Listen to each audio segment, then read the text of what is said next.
আজ আমি তৈরি হব 22শে শ্রাবণের জন্য। রবি ঠাকুরের উদ্দেশ্যে হওয়া যে কোনো প্রোগ্রামের লাল সাদা শাড়ি পরবো, এটাই ইচ্ছে ছিল। যেহেতু আমার কাছে এই মুহূর্তে নেই, তাই লাল আর গোল্ডেনকেই বেছে নিলাম। লাল রং আমার ভীষণ পছন্দের। এই শাড়িটি আমার বিয়েতে কেউ আমাকে গিফট করেছিল। তখন থেকে এটাকে আমি বেছে তুলে রেখেছিলাম পরবো বলে। আজ 4.5 বছর পর এই শাড়িটা পরছি। লাল আর গোল্ডেনের আউটফিটে একবার এর আগেও তৈরি হয়েছিলাম। আমার এই আউটফিটটা ভীষণ পছন্দের।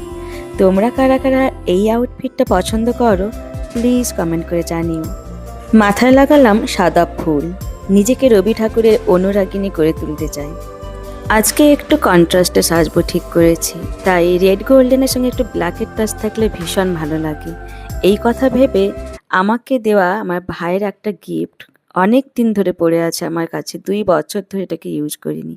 তাই আজকে আমি সেই নেক পিসটা পরলাম। তোমরা আমাকে জানিও আমার ভাইয়ের পছন্দে কিনে দেওয়া এই নেক পিসটা কীরকম ছিল। হাতে যেহেতু আমি সবসময় ঘড়ি পরতে বেশি পছন্দ করি, সেজন্য আমার হাতের কালেকশন খুব কম। নীলাক্ষীদের কাছ থেকে পাওয়া এই বটুয়া গিফটটা আমার ভীষণ পছন্দের ছিল, আর এটাকেও ইউজ করার একটা পারপাস খুঁজছিলাম। আজকে এটাও আমার গেট আপের সঙ্গে ভীষণ ভালো গেছে। আমি যখন এখানে শ্যুট করছি, দেখো মাঝখান থেকে পপি আমার শ্যুটিংকে ব্রেক করে ঠিক বেরোবে। মানে গোল্ডেন কালার থাকবে, গোল্ডেন রিট্রিভার থাকবে না, তাও কখনো হয়। আজকের আমার আউটফিটটা কেমন লাগলো অবশ্যই কমেন্ট করে জানিও। ভালো লাগলে একটা লাইক করে যেও।